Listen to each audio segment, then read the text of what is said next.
if you're currently dealing with the modern world's greatest challenge, information overload, that surface level knowledge just doesn't cut it anymore. You need real comprehension, not just memorization. Exactly. Today, we are taking on one of the most complex yet fundamentally important areas of human physiology, hearing impairment. And we are pushing way past the easy definitions to achieve really an expert level of mastery. That is absolutely the mission. This is a comprehensive look at the full scope of hearing loss. We're going to be synthesizing some dense medical material, really dissecting the anatomy of breakdown and contrasting the two massive categories. That's conductive hearing loss and sensorineural hearing loss. And we're going even deeper, right? We're exploring advanced surgical techniques, specific etiologies. Oh, absolutely. Everything from subtle autoimmune disorders to, devastating noise trauma. And crucially, we're breaking down the precise social and legal definitions of disability that govern patient care and compensation. So whether you are preparing for a major career move, deepening your medical knowledge, or you're just determined to understand the difference between a PRRP and a TORP, by the end of this deep dive, you will possess a level of understanding that far exceeds the average professional. We are aiming for true clinical insight. Let's do it. Let's unpack this, starting right at the beginning with the mechanics of sound transmission and its most common failure, conductive hearing loss. Okay, so conductive hearing loss, or CHL as we'll call it, is exactly what it sounds like. It's a failure to conduct sound efficiently. A mechanical problem. A mechanical problem. It results from any disease process that physically interferes with the mechanical transmission of sound energy. The critical point here is where that interference happens. It is always before the sound reaches the inner ear, specifically that sensory apparatus housed within the cochlea. So if the cochlea is the ultimate destination, how do we define the boundary of that conductive pathway? I mean, where are the potential failure points for this mechanical blockage? Well, the boundary is pretty extensive. The problem can lie anywhere along the chain that collects and amplifies that sound energy. So that starts with the external ear canal itself. Okay. Then the tympanic membrane, the eardrum, which converts sound waves into mechanical vibrations. Moving inward, you've got the middle ear space, that little air-filled chamber, and then the tiny three-bone chain we call the ossicular chain. The malleus, indicicus, and stapes. Exactly. The pathway ends right up at the stapediovestibular joint, where the stapes connects to the oval window of the inner ear. If the lesion is located anywhere in that external or middle ear system, we classify the loss as conductive. Which means the nerve and the sensory cells. They're usually still okay. They're usually still healthy and fully functional. That clarity is just essential. It's a mechanical system failure, a blockage, or a break, not a sensory or neurological processing failure. And because CHL is a mechanical problem, it leaves a very specific, quantifiable signature on physical examination and on audiometric testing.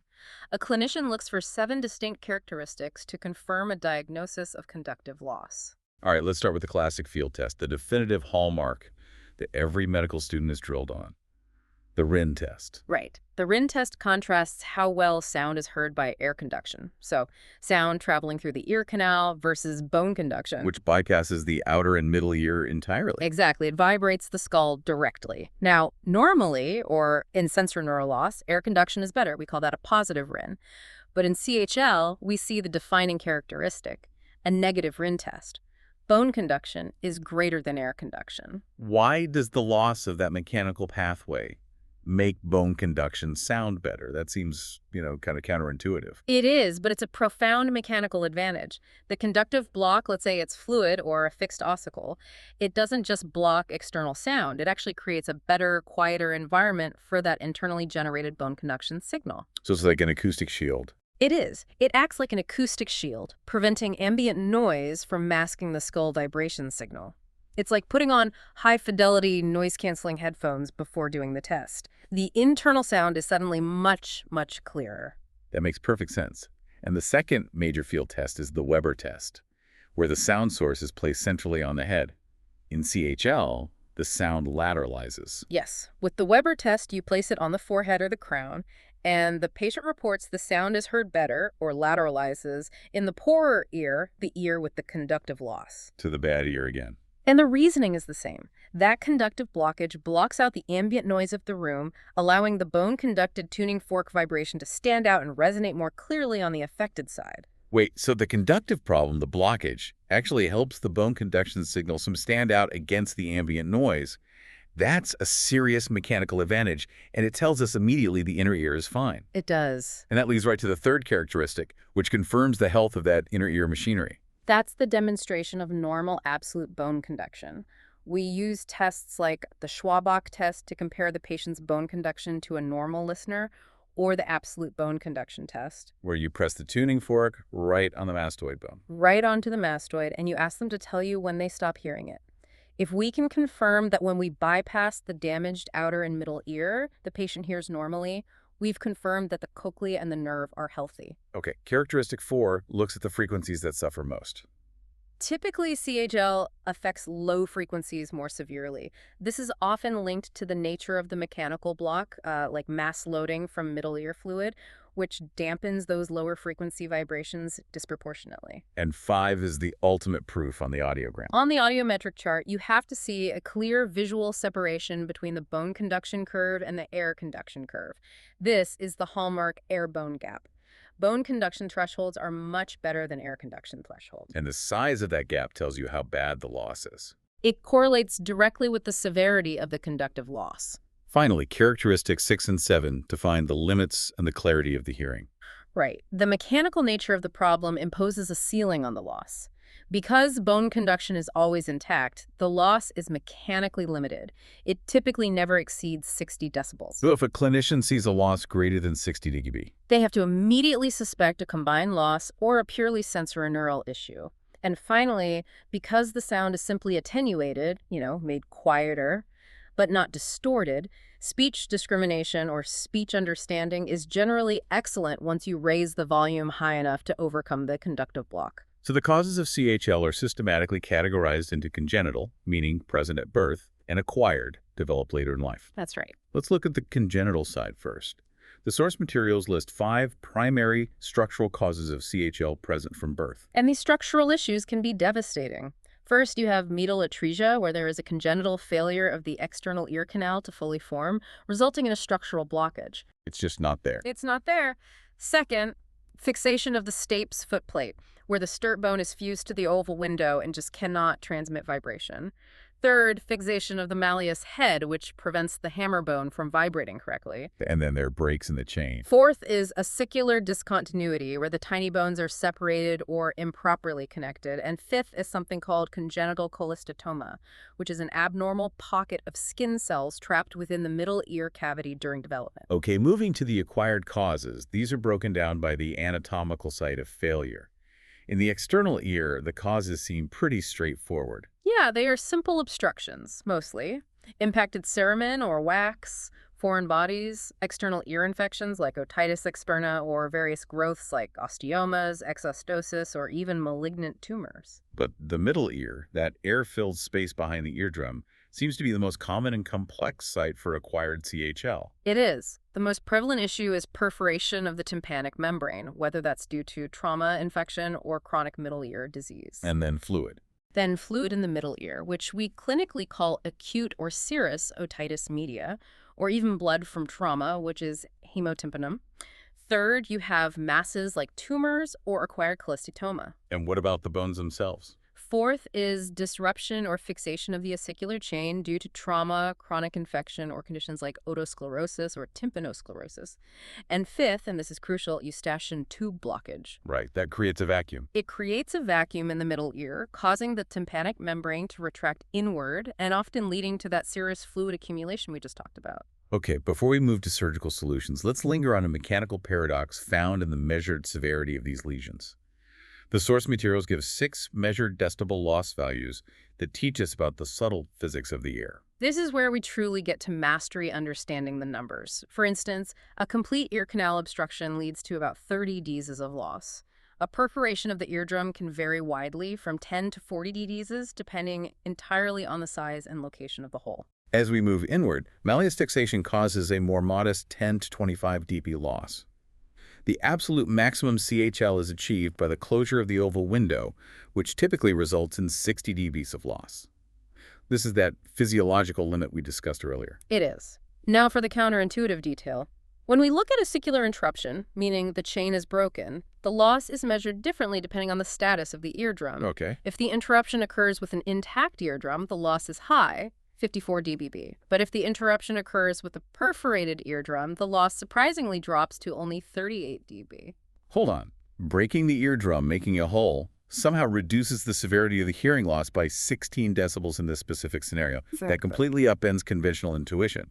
Why does a perforated eardrum improve hearing when the ossicles are already broken? It's pure acoustic physics, and it highlights the function of the round window. When the ossicular chain is broken, but the eardrum is intact, the energy transmitted by that large, efficient eardrum hits the broken chain, because the two windows, oval and round, are acoustically separated by the middle ear air. The sound energy preferentially reaches the oval window, causing significant loss. However, when the eardrum is perforated, sound waves can now enter the middle ear directly through the hole. And they hit both windows at once. They act simultaneously on both the round window and the remnants of the ossicular chain at the oval window.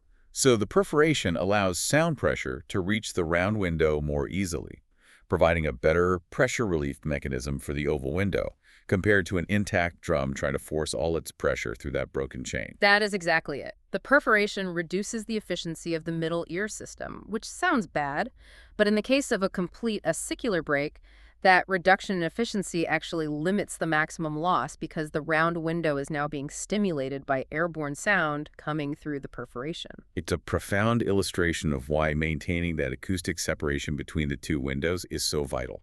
And why an intact eardrum is usually the key to maximum transmission. The majority of CHL is surgically or medically correctable.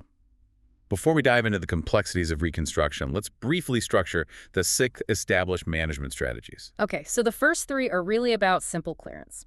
Removing obstructions like wax or foreign bodies, removing fluid via a myringotomy, which is a surgical incision, often followed by inserting a grommet or a pressure equalization tube To keep it open?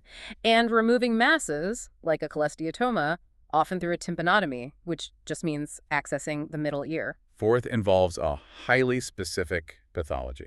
That's the stapedectomy. It's the procedure of choice for otosclerosis, where the stape is fixed. 5th is our main topic today. Tympanoplasty, the general term for repairing the eardrum and/or the ossicular chain. And finally, what if surgery isn't an option? If surgery is contraindicated, if the patient refuses, or if it fails, we turn to hearing aids to amplify the attenuated sound. So tympanoplasty is a major reconstructive operation. The goals are twofold. First, eradicate the disease. Right, which often involves a mastodectomy. And second, to reconstruct the hearing mechanism.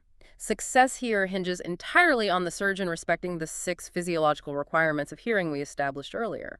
Let's use those requirements to drive our understanding of the surgery. The first principle, the hydraulic ratio, dictates that the membrane must be intact. You absolutely need an intact tympanic membrane. It's the large size of the eardrum relative to the tiny stape's footplate that provides the leverage, the hydraulic ratio, that's necessary to efficiently transfer sound energy from air into the fluid of the cochlea. Without it, you lose that mechanical advantage. You lose it completely. Second, the link itself. The ossicular chain. This chain acts as the physical mechanical bridge, conducting the vibrations from the large eardrum surface to the oval window. Any interruption here causes a major failure. Requirement 3 involves the dynamic movement of the cochlear fluid. We must have 2 functioning windows. The oval window, which receives the vibratory input from the stapes, and the round window, which acts as the crucial pressure relief. If the stapes is fixed or the round window is blocked, fluid movement is prevented and a loss occurs. So the surgeon has to ensure both are mobile or that a bypass is created. They must. Requirement 4 is arguably the most complex mechanical principle guiding the repair: acoustic separation.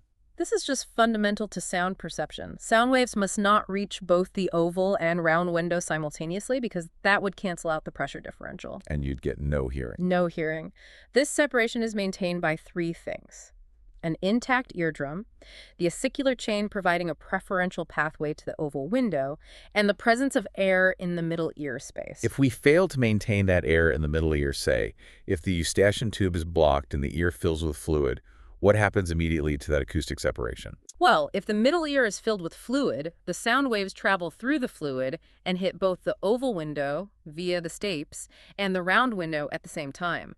The fluid transmits the sound energy equally to both, which eliminates the necessary pressure differential. And the result is an instant conductive hearing loss. That's the physiological basis of why serous otitis media causes hearing loss. Exactly. And the final 2 points are the vital supporting infrastructure. A functioning eustachian tube is non-negotiable for middle ear aeration to ensure that air pressure equalization happens and allows that airspace to exist. And finally, the ultimate receiver has to work. A functioning sensorineural apparatus, meaning a healthy cochlea and 8th cranial nerve. The surgical reconstruction is guided by the extent of the damage to the ossicular chain, which was systematized beautifully by Wolstein into 5 types of tympanoplasty. This classification is the standard language of middle ear surgery, so we really need to master the distinction between them. Okay, let's do it. Type I is laryngoplasty. This is the simplest repair, reserved for cases where the only defect is a perforation of the tympanic membrane. The ossicular chain is entirely intact. So you're just patching the hole. It's just patching the hole. The procedure involves placing a tissue graft, the neomembrane, right onto the malleus handle to cover it. The goal is simply to restore the intact eardrum. Moving to type 2. We have the perforation plus some slight bone erosion. Type 2 involves a perforation and erosion of the malleus bone, but the rest of the chain is largely intact. So the surgeon places the graft to contact the remaining bone, either the incipus or a viable remnant of the malleus.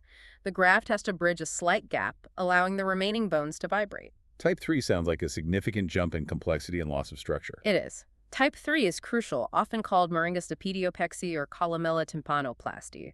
Here, both the malleus and the incus are completely absent. The surgeon must create a direct link between the new eardrum graft and the stapes head. So the graft goes right onto the stapes head. Directly onto the stapes head, essentially making the stapes the only remaining bone in the chain, directly driving the oval window. Wow.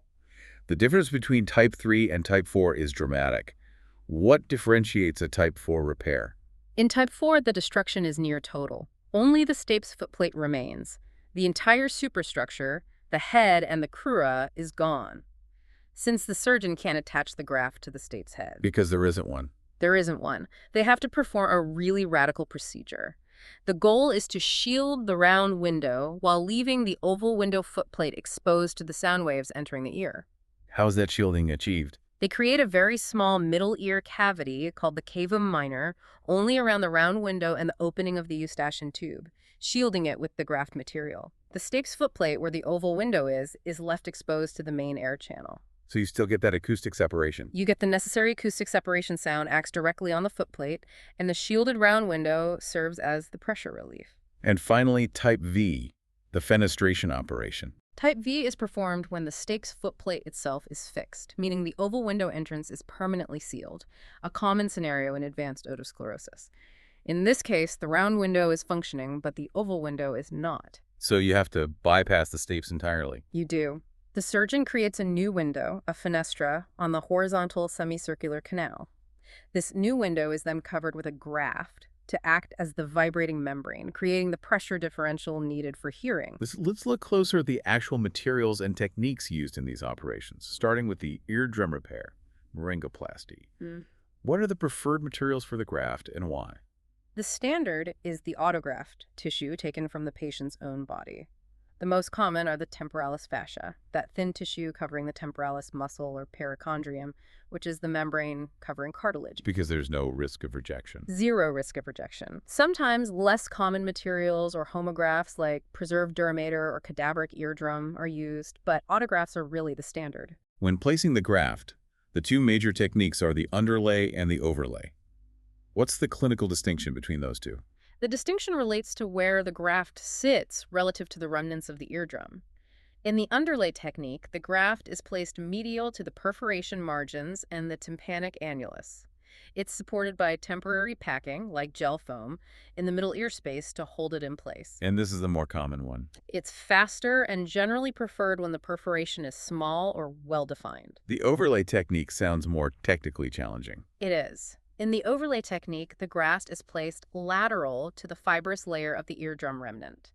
This means the surgeon must meticulously remove all the squamous epithelium, the skin layer, from the remnant eardrum and the canal wall before laying the graft down. And you'd use that for bigger perforations. Exactly, for larger perforations or when the fibrous layer is heavily damaged, which prevents the graft from being pulled inward. Now, onto the ossicular reconstruction itself for placing the missing bones. The range of materials spans biology and advanced engineering, categorized into autograft, allograft, and homograft. Right, so autografts, as we know, are patient tissue, like the patient's own incus, malleus head, or cortical bone. They're low cost and reduce immunological risk, but they do have to be carefully sculpted to bridge the missing connections. So the surgeon is literally carving a new bone. Literally. A surgeon might carve a missing incus into a modified shape to connect the malleus handle to the stapes head or foot plate, creating that necessary mechanical linkage. But when autografts are insufficient, surgeons turn to allografts, the synthetic prostheses, which requires a mastery of material science. The materials used are numerous: plastipore, which is a polyethylene sponge; hydroxyapatite, or HA, which is ceramic and highly biocompatible; titanium, prized for its strength; and older materials like Teflon. I see a lot about hybrid materials now. Increasingly, yes. Hybrids like HA combined with titanium or HA combined with polyethylene, known as Hapex, are used to balance biocompatibility with strength. They're ready-made and easier to handle, but they do carry a higher risk of extrusion, the body pushing the prosthetic out. We must nail the difference between the two most critical types of prosthesis, illustrated by the replacement acronyms, the PRP and the TORP. The distinction is based entirely on the presence of the stape superstructure. The PRP, or partial ossicular replacement prosthesis, is used when the malleus and incus are absent, but the stape's head is present and mobile. So the PRP acts as a bridge. It's a bridge placed between the eardrum graft and that mobile stape's head. So if the stape's head is the anchor, you use a POP. If the stape's superstructure is gone, you need a different solution. Precisely. If the malleus, incus, and the stape superstructure are all absent, you must use the TORP, or total ossicular replacement prosthesis. The TORP provides the full length of the chain. Yeah, and it goes right onto the footplate. It's placed between the eardrum graft and the mobile stape's footplate. The surgeon has to ensure the TORP is stable on that footplate without dislocating the delicate structure. Finally, surgical timing. When pathology like cholesteatoma is involved, the reconstruction is often delayed. Why is delaying the ossicular repair often the safest path? Well, in simple traumatic disruptions or fixation issues, a primary immediate reconstruction is often fine. But if the patient has active disease, particularly cholesteatoma or chronic mucosal infection, the risk of recurrence and implant failure is just too high. So you wait? In procedures like a canal wallet mastoidectomy, the reconstruction is typically delayed for around 6 months. This ensures the middle ear is fully aerated, mucosal disease has cleared, and most importantly, there is no remnant cholesteatoma remaining that could threaten the viability of the prosthetic. Okay, we shift gears entirely now, moving from the mechanical failure of conduction to the sensory failure of conversion. This is sensorineural hearing loss, SNHL. Right. SNHL is the result of lesions in the sensory apparatus itself, the cochlea, the 8th cranial nerve, or the central auditory pathways. Instead of the sound being dampened, as in CHL, here the signal is distorted, it's incomplete, or it's simply non-existent because the receiver mechanism is damaged. To master this, we need to firmly lock down the differences by comparing SNHL to the CHL characteristics we just discussed. Let's contrast the 8 key markers. First, the Rinne test. In SNHL, it's a positive Rinne test. Air conduction is greater than bone conduction. This is the normal relationship. Both air and bone thresholds are reduced equally because the sensory deficit affects the perception of the signal regardless of how it reaches the inner ear. Second, the Weber lateralization. Where does the sound go now? The sound lateralizes to the better ear. Since the affected ear has a damaged inner mechanism, its ability to perceive the bone-conducted signal is severely compromised compared to the healthy side, so the healthy ear dominates. Third, the status of bone conduction itself. It's severely reduced. Unlike CHL, where the bone mechanism is normal, if the cochlea or the nerve is damaged, vibrating the skull is not going to improve perception. This is confirmed by reduced Schwabach and absolute bone conduction tests. Fourth, the typical frequency profile. SNHL characteristically affects high frequencies first and most severely, often linked to the damage occurring in the basal coil of the cochlea. This contrasts sharply with the low-frequency bias of many conductive losses. Fifth, the audiogram confirmation. There is no air-bone gap. The curves for air conduction and bone conduction lie close together, both dipping significantly below the normal threshold. The problem isn't getting the sound in, it's converting the sound into nerve impulses. Sixth, the severity ceiling. Is there one? No. Because SNHL affects the fundamental perception, there is no mechanical limit. The loss can easily exceed 60 decibels and progress to profound or even total deafness. And the final 2 points define the patient's actual experience. Yes. Speech discrimination is typically poor, often shockingly so compared to the measured pure tone thresholds. They hear that you are speaking, but they cannot discern the words clearly. The clarity is just garbled. It's the I can hear but I can't understand problem. That's it, exactly. And finally, people with SNHL experience intense difficulty hearing in the presence of background noise. The auditory filter just breaks down. The causes of acquired SNHL are immensely varied, reflecting nearly every type of systemic disease process. The sources list 10 major categories. They really span the infectious to the degenerative. We have infections like viral or bacterial labyrinthitis and physical damage from trauma like skull fractures. Critically, we have lifestyle and environment factors, noise-induced hearing loss, and ototoxic drugs. Then the degenerative and systemic conditions. These include presbycusis, or age-related loss, Meniere's disease, which involves fluctuating pressure in the inner ear fluid, mechanical or neoplastic causes like an acoustic neuroma, which is a tumor on the 8th nerve, and acute sudden events like idiopathic sudden hearing loss. And it can be genetic or part of a bigger picture. Right. Finally, we look at the familial progressive types and all the systemic disorders. Diabetes, autoimmune disease, kidney failure, multiple sclerosis, the list goes on. To make a diagnosis in this complex field, we follow a rigorous investigative path. Step 1 is the patient history. We have to differentiate. Is the loss congenital or acquired? Is it stationary or is it progressive? Are there familial factors? Is it unilateral or bilateral?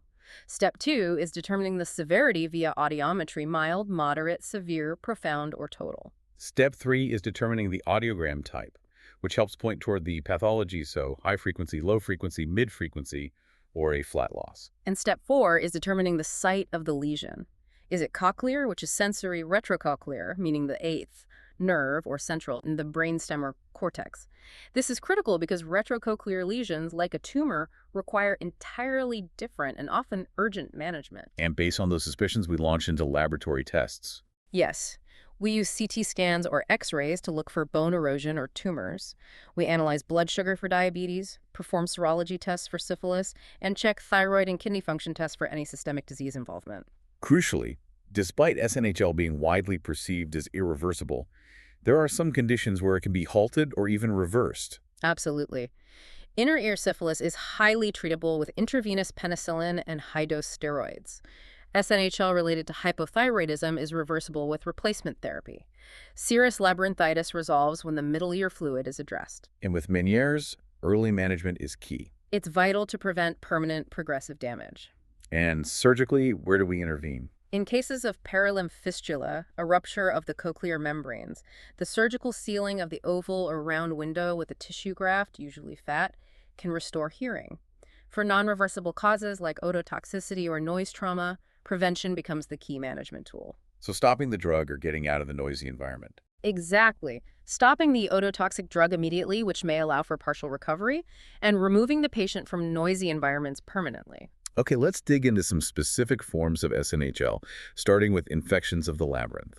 These are high-stakes events, often leading to profound, immediate hearing loss. For sure. Starting with viral labyrinthitis. Viruses typically reach the inner ear via the bloodstream, entering the fluid spaces. They tend to target the vascular supply, the stria vascularis, and the sensory cells of the organ of Corti. Measles, mumps, and cytomegaloviruses are the 3 well-documented causes. Especially mumps, right? That's known for causing deafness. Yes, mumps often causes profound unilateral deafness. Other culprits we see clinically include rubella, herpes zoster simplex, and influenza. Bacterial labyrinthitis sounds even more destructive. It often is. Bacterial infections typically invade the labyrinth in one of 2 ways. They can be tympanogenic, spreading from a severe middle ear infection like otitis media, or, critically, they can be meningogenic, following bacterial meningitis, where bacteria invade along nerves, vessels, or the cochlear aqueduct. And the result is? Total, often permanent, destruction of the membranous labyrinth. Then we have otosyphilis, which is known as a great masquerader, mimicking other inner ear diseases. It really is. Syphilitic hearing loss can be congenital, presenting in an early form around age 2 or a late form up to 20 years, or it can be acquired. It manifests unpredictably. It can present as a sudden bilateral SNHL, or it can perfectly mimic Meniere's syndrome with episodic vertigo, tinnitus, and fluctuating loss. And it creates two unique signs related to pressure and sound. Yes, Hennebert's sign and the Tullio phenomenon. Hennebert's sign is the finding of dizziness or nystagmus induced by pressure changes in the ear canal, a positive fistula sign, but without an actual visible fistula. It's caused by fibrous adhesions fixing the stapes footplate. And the Tullio phenomena. That's the induction of vertigo simply by exposure to loud sounds. Diagnosis requires clinical suspicion, looking for associated findings like interstitial keratitis and laboratory tests on cerebrospinal fluid or CSF, such as the FTA-ABS or VDRL-RPR. And, as you mentioned, treatment is aggressive and necessary, usually intravenous penicillin combined with steroids, often over several weeks, due to the difficulty of penetrating those inner ear structures. Moving on to ototoxicity. This is a global health concern where drugs and chemicals damage the inner ear, causing SNHL, tinnitus, and sometimes balance issues. And we have to be highly specific about which drugs damage which structures. Let's break down the aminoglycoside antibiotics, which show a remarkable specificity. Right. Aminoglycosides are categorized based on their primary target. So streptomycin, gentamicin, and tobramycin are mainly vestibulotoxic. They selectively destroy the type I hair cells of the crista ampularis, leading predominantly to balance problems. And the other group. Conversely, neomycin, kanamycin, and amikacin are cochlear toxic. They selectively destroy the outer hair cells of the cochlea, starting at the basal coil, the high-frequency area, and progressing toward the apex. What accelerates this damage? I know genetic susceptibility plays a role, but what are the clinical risk factors? Clinically, 6 factors significantly increase the risk. Impaired renal function, because the drug is cleared slowly. Age over 65. Concomitant use of other ototoxic drugs. Prior aminoglycoside use. High cumulative doses or serum levels. And indeed, genetic susceptibility. And the mechanism is at the cellular level. Yes, it's fascinating. The drug interferes with protein synthesis by binding to the cellular ribosomes, leading to cell death. Moving beyond antibiotics, certain diuretics carry a risk. Loop diuretics like furosemide, bumetanide, and ethacrynic acid can cause edema and cystic changes in the stria vascularis. This acute insult often results in sudden SNHL. The effect is frequently reversible upon discontinuation, but permanent damage can occur, particularly if it's administered rapidly or at very high doses. And what about salicylates, like high-dose aspirin? Salicylates cause reversible tinnitus and bilateral high-frequency SNHL. While the damage is thought to be cochlear, surprisingly, no visible morphological changes in the hair cells are usually observed. They're believed to interfere at the enzymatic level, affecting cochlear metabolism. So the key clinical takeaway is that this hearing loss is typically reversible when the drug is stopped. Typically, yes. Quinine, used historically as an antimalarial, also causes damage through a vascular mechanism. That's right. Quinine and chloroquine are thought to cause vasoconstriction in the small vessels supplying the cochlea and the stria vascularis. This causes reversible SNHL and tinnitus. However, high doses or exposure during pregnancy can lead to permanent damage. We must also acknowledge the highly toxic cytotoxic drugs used in chemotherapy and the risk posed by topical applications. Cytotoxic agents like cisplatin and carboplatin are known to target and affect outer hair cells. Deferoxamine, an iron chelating agent, causes high-frequency SNHL that's often permanent. This field is constantly changing, but the principle remains. These agents attack rapidly dividing or metabolically active cells. This brings us to a huge clinical warning about topical eardrops, the danger of absorption through the windows. This is a critical point that anyone listening or anyone managing clinical care must know. If the eardrum is perforated, topical application of drugs, particularly those containing aminoglycosides like neomycin or framacetin, can be catastrophic. Because the drug gets right into the inner ear. It can be directly absorbed through the round window and oval window membranes into the cochlear fluids, causing permanent SNHL.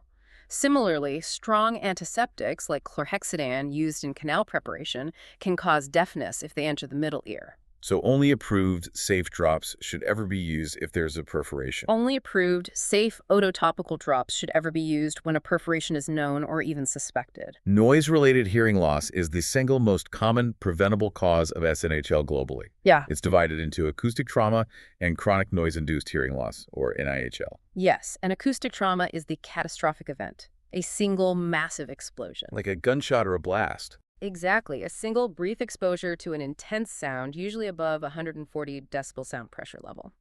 The damage is mechanical and immediate. Reisner's membrane tears, hair cells rupture, and the paralymph and endolymph fluids mix. If it's severe enough, the blast wave can even cause a conductive component by perforating the eardrum. NIHL, however, is that long, slow, grinding damage from occupational or chronic exposure. It starts with temporary threshold shift, or TTS, before progressing to permanent threshold shift, or PTS. And the resulting damage depends on the frequency of the sound noise, centered around 2,000 to 3,000 hertz, causes the most damage. But the intensity and duration are the regulated factors, and they're governed by the crucial 5 decibel rule. Let's be absolutely clear about the regulatory limits, which are based on energy equivalence, or LEC. What is the standard safe limit for an 8-hour workday? Well, organizations responsible for occupational safety mandate that the maximum safe limit is 90 dBA SPL for 8 hours a day. The 5 dB rule dictates that for every 5 dB increase in noise level, the permissible exposure time must be halved. So if I'm exposed to 95 dBs, my safe time drops from 8 hours to 4 hours. At 100 dB, it's 2 hours. And at 115 dB, which sounds like an extremely loud concert or industrial machinery. At 115 dBA, the maximum permitted safe exposure time drops to only 15 minutes. Think about that. If your workplace is 25 dB louder than the standard safe limit, you lose 97% of your safe time. That's staggering. It really demonstrates the exponential damage caused by increased sound intensity. It does. Beyond the occupational rules, the source material details general ambient noise limits for different zones, showing how noise is regulated socially. These are critical for public health. Industrial zones have a daytime limit of 75 dBs. Commercial zones, 65 dB. Residential zones must be kept below 55 dBs during the day and 45 dBs at night. And the most stringent is the silence zone. Around hospitals and schools. Right, defined as 100 meters around them, which must adhere to 50 dBs in the day and 40 dBs at night. The classic physical signature of NIHL is visible right on the audiogram. It is. It's the characteristic audiogram notch, illustrated clearly in the sources. This is a symmetrical dip in hearing sensitivity, specifically at 4 kilohertz, affecting both air and bone conduction equally. And why at 4K? This notch occurs because noise damage begins in the basal turn of the cochlea, which processes high frequencies, and it specifically targets the outer hair cells first. As chronic exposure continues, the notch widens to affect the critical speech frequencies of 500, 1000, and 2000 hertz, at which point the loss becomes truly disabling. Prevention is paramount, and the effectiveness of protective devices varies wildly. It really does. Simple cotton wool provides minimal attenuation, maybe 5 dB. Earplugs offer 15 to 30 dBs, focusing on high frequencies. The most effective are earmuffs, which can provide 30 to 40 dBs of protection. But they're all better for high frequencies. All protection is better at higher frequencies, from 1000 to 8000 hertz, than low frequencies, which are much harder to block entirely. Finally, we have to acknowledge the broader impact of noise, the non-auditory effects. Chronic noise is a systemic stressor. It activates the autonomic nervous system and the pituitary adrenal axis. Beyond the psychological effects of stress, annoyance, and irritability, chronic noise exposure is linked to increased hypertension, chronic fatigue, peptic ulcers, and profound disruption of essential tasks requiring speech communication. Let's move to autoimmune inner ear disease. This is a rare, complex, and often overlooked diagnosis. It is. It presents as progressive, typically bilateral SNHL, usually affecting individuals between 40 and 50 years old. What makes it unique is that about half of these patients also experience balance issues, disequilibrium, or vertigo. And it often signals a larger systemic problem. That's right. Approximately 15% of patients with AI SNHL have an underlying systemic autoimmune disorder, like rheumatoid arthritis, lupus, or vasculitis, which suggests the inner ear is just another target of the body's overactive immune system. The diagnostic criteria, the Machiki et al. Definition, is highly specific, requiring evidence of progression over a very short time frame. Yes, that's right. The diagnosis requires SNHL of 30 dBs or more at any frequency, but it must be demonstrated to be progressive, Progression is defined as a significant threshold shift, 15 dBs at one frequency or 10 dB at two or more contiguous frequencies on serial audiograms taken within a 3-month period. So it's defined by its rapid progression and fluctuation. Precisely. What investigations are necessary to confirm this suspicion and, rule out retrocochlear lesions? Besides repeated audiograms and speech audiograms, which often show poor discrimination, we rely on evoked response audiometry to rule out problems along the nerve, like an acoustic neuroma or multiple sclerosis. Contrast-enhanced magnetic resonance imaging is also necessary, and the blood tests are comprehensive. Looking for inflammatory markers. Yes, general inflammatory markers like ESR and rheumatoid factor, and specific autoimmune markers like anti-nuclear antibodies. But the key test related to treatment is the Western blot assay. The Western blot assay targets antibodies against anti-heat shock protein 70, or anti-HPA70. While it's not perfectly specific for diagnosis, its presence strongly correlates with active disease, and, critically, it predicts who will respond favorably to steroid treatment. And treatment is almost entirely predicated on that aggressive steroid response. The standard protocol is high-dose systemic prednisolone, typically 40 to 60 milligrams per day for 4 weeks. If the patient responds, they may continue on a maintenance dose. For those who are non-responsive or can't tolerate the systemic side effects, clinicians turn to alternatives. Like injections. Intratympanic steroid injections, which achieve a high local concentration, or systemic immunosuppressants like methotrexate or cyclophosphamide, although the latter is reserved for refractory cases due to its toxicity. Now, sudden hearing loss.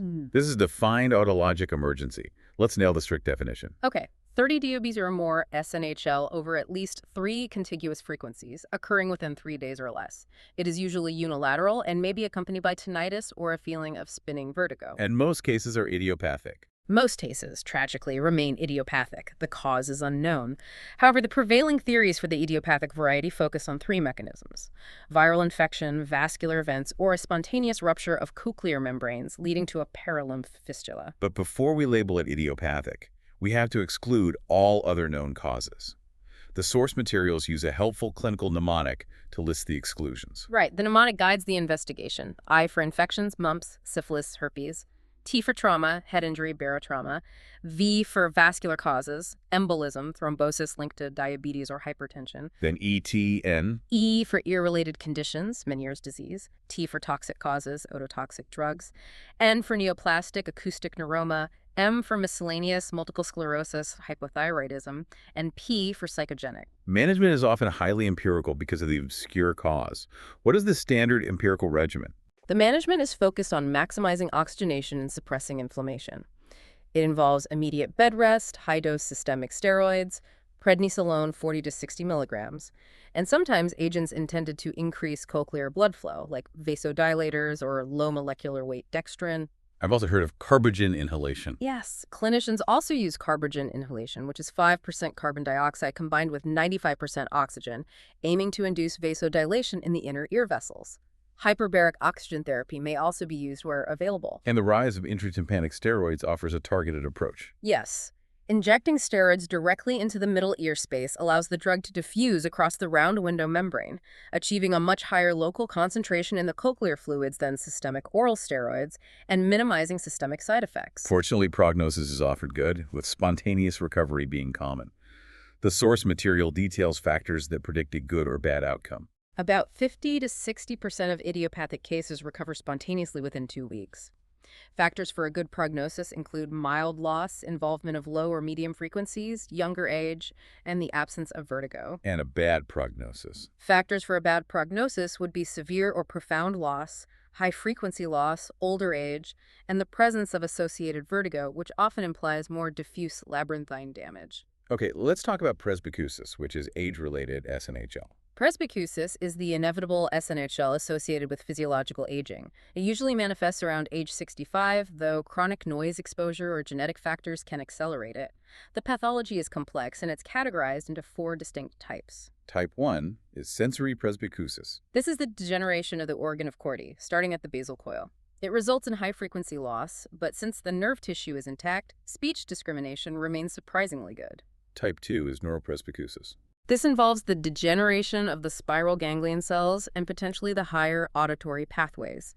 It causes high tone loss, but the defining feature is disproportionately poor speech discrimination relative to the pure tone loss. So they hear the sound, but the brain can't decode the words. Exactly. Type 3 is metabolic or strial. This involves atrophy of the stria vascularis across all turns of the cochlea. Since the stria vascularis maintains the endolymphatic fluid balance, its failure results in a relatively flat audiogram curve. Speech discrimination, however, remains good. This type is often familial. And the final type, cochlea conductive. This is a mechanical sensory overlap believed to be caused by stiffening of the basilar membrane. This affects the membrane's movement patterns, yielding a characteristic sloping audiogram. Clinically, what is the most common complaint these patients report? The defining complaint is difficulty hearing and background noise, sometimes called the cocktail party effect. They hear the speech, but they don't understand it. They also often experience the recruitment phenomenon, where sounds rapidly become intolerably loud due to abnormal loudness growth. Tinnitus is also very common. So management focuses on support and rehabilitation. Yes. Hearing aids are the primary intervention, along with training in speech, reading, using visual cues. Managing associated symptoms like tinnitus often involves curtailing stimulants like smoking, tea, and coffee. As we move into the legal and social framework of hearing loss, we must clarify the distinction between three terms often confused by the layperson: impairment, disability, and handicap. These distinctions dictate compensation and social rights. They absolutely do. So impairment is the medical defect itself. Correct. Impairment is the structural or functional defect caused by the disease. For instance, a 50 dB SNHL in the right ear is an impairment. It's purely measurable, anatomical, or physiological. Disability is the functional consequence of that defect. Disability is the effect of the impairment on the ability to perform normal human functions. For example, because of that 50 dB SNHL, I struggle to follow a normal conversation in a quiet room, or I cannot hear a whispered voice. It's a functional limitation. And handicap is the restriction imposed by society due to that disability. Handicap is the restriction of duties or roles placed upon the individual by the environment or society because of the disability. Following the example, because I struggle to follow a conversation in a noisy environment, I lose my job as a phone operator. That restriction of a societal role is the handicap. The distinction is crucial for legal categorization. The terminology also rigidly defines deafness. The World Health Organization and regulatory bodies define deaf as an individual with an impairment so severe, specifically a loss greater than 90 dB in the better ear, that they have little or no functional hearing, even with amplification. Anything less than that level is categorized as hearing loss, ranging from mild to profound. The WHO classification system for hearing loss, based on the average threshold of the three speech frequencies 500, 1000, and 2000 Hz, provides the scale against which all compensation is measured. This scale is the foundation of quantifying loss. A mild loss, so 2640 dB, means difficulty only with faint speech. A moderate loss, 4155 dB, means frequent difficulty understanding even normal conversational speech. A severe loss, 7190 dB, means the patient can understand only shouted or amplified speech. This objective measurement leads directly to the calculation of the percentage handicap, which is essential for legal and compensation purposes. We need to walk through this formula carefully. This is a multi-step formula that requires precision. First, for each ear, you calculate the pure tone average, or PTA, of 500, 1000, and 2000 Hz. Second, you deduct 25 dBs from that average, because hearing above 25 dB is considered functional and non-impaired. Okay, so you get your number, subtract 25. And then third, you multiply the result by 1.5. This calculation gives you the percentage of impairment for that specific ear. Let's use the example provided in the source material to lock this down. A right ear average of 75 dBs and a left ear average of 45 dBs. Okay, so for the right ear calculation, 75 dBb minus 25 dB equals 50. 50 multiplied by 1.5 equals 75% impairment. 75. And left, for the left ear calculation, 45 dBb minus 25 dB equals 20. 20 multiplied by 1.5 equals 30% impairment. Now we can combine the two using the total percentage handicap formula, which heavily weights the better ear. The formula is designed to reflect real-world functionality, recognizing that the better ear handles the majority of the communication load. The formula is, you take the better ear percentage, multiply it by 5, then add the worse ear percentage and divide the whole thing by 6. Why the times 5 dividing by 6? This weighting isn't arbitrary. It recognizes that in a binaural communication setting, the better ear contributes approximately 83% of the effective hearing ability, which is why we multiply its percentage by 5. So using our example. Using our example, 30% from the left or better ear times 5 is 150. You add the 75% from the right or worse ear. That sum is 225. Divide 225 by 6, which yields 37.5%, which we'd round to 38% total handicap. And the government categorization aligns these numerical results to specific benefits. Yes, this categorization dictates access to benefits like job reservations, scholarships, or exemptions. Mild impairment is defined as less than 40% impairment. Moderate is 40-50%. Total deafness, including near total deafness, so 91 dB and above in the better ear, is 100% impairment. And there's a rule for no response. It is stipulated that if the audiometer shows no response, or NR, at any of the 3 speech frequencies, that reading is assigned a value of 130 dB for calculation purposes, as that's the maximum limit on most audiometers. Finally, unilateral hearing loss, lost in only one ear. Although it impairs sound localization and severely hinders discrimination in background noise, unilateral hearing loss is generally not considered a serious handicap under most compensation guidelines. Management is often with bone-anchored hearing aids, or BAHA, to route sound across the skull to the better cochlea. Okay, this brings us to non-organic hearing loss, or NOHL. NOHL is hearing loss without an organic lesion, meaning it's either malingering feigning loss for gain, or psychogenic. For the clinician, detecting this deception and establishing the true threshold is a high-stakes ethical and diagnostic challenge. It requires a high index of suspicion, looking for behavioral clues. Yes. Exaggerated efforts to hear, cupping the hand to the ear, or asking for excessive repetition are all red flags. Second, we look for inconsistent results. While a normal patient's thresholds vary by only plus or minus 5 dB on repeat testing, a variation greater than 15 dB is strongly indicative of NOHL. Third, when they claim unilateral deafness, the absence of a physiological phenomenon is telling. The absence of a shadow curve. If a patient claims total deafness in one ear when we present a bone-conducted signal to that side, sound should naturally transmit across the skull to the healthy ear, creating a measurable response, a shadow curve. And if that's not there? If the patient is feigning deafness and actively denying hearing, they may suppress that response. The absence of that expected shadow curve suggests they are trying to maintain the facade of complete unilateral deafness. Fourth, the relationship between pure tones and speech perception. The pure tone average, or PTA, should always correlate strongly within 10 dB of the speech reception threshold, or SRT. Since understanding speech is a more complex task than perceiving a pure tone, if the patient's SRT is significantly better than their PTA, they have likely exaggerated their pure tone thresholds, revealing the malingering. Fifth, let's slow down and explain the definitive behavioral test, the Stinger test. This is pure deception detection mechanics. The Stinger test is brilliant because it uses the patient's own intent against them. It's applicable only when unilateral deafness is claimed. It relies on the psychoacoustic principle that if 2 tones of the same frequency but different intensities are presented simultaneously to both ears, the listener only hears the louder tone. The softer tone is suppressed. How does the clinician execute this to catch the malingerer? We use a 2-channel audiometer. We present a very loud tone, say 10 dBs above the claimed deaf threshold, to the ear the patient claims is deaf. And simultaneously, we present a tone that is clearly audible to their normal ear, say 10 dBs above their proven normal threshold. So the patient should hear the quiet tone in the normal ear, but the loud tone is masking it out. Exactly. Because the loud tone in the deaf ear is louder than the quiet tone in the normal ear, the patient genuinely won't perceive the quiet tone. The malingerer, trying to maintain the facade of total deafness, will deny hearing anything at all. And that denial is the proof. That denial is the proof. A genuinely deaf person, whose inner ear truly cannot perceive the loud sound, would still hear the quiet tone clearly in their normal ear. The malingerer's denial proves they heard the louder tone in the ear they claimed was deaf. And finally, objective physiological tests remove the possibility of behavioral deception entirely. The acoustic reflex threshold is key. The stapedial muscle reflex is an involuntary physiological response elicited at 70 to 100 dB sensation level. If the patient claims they cannot hear sounds at 120 dB, yet we can objectively measure this reflex occurring at 90 dB, we know they are hearing the sound at a physiological level. And the gold standard.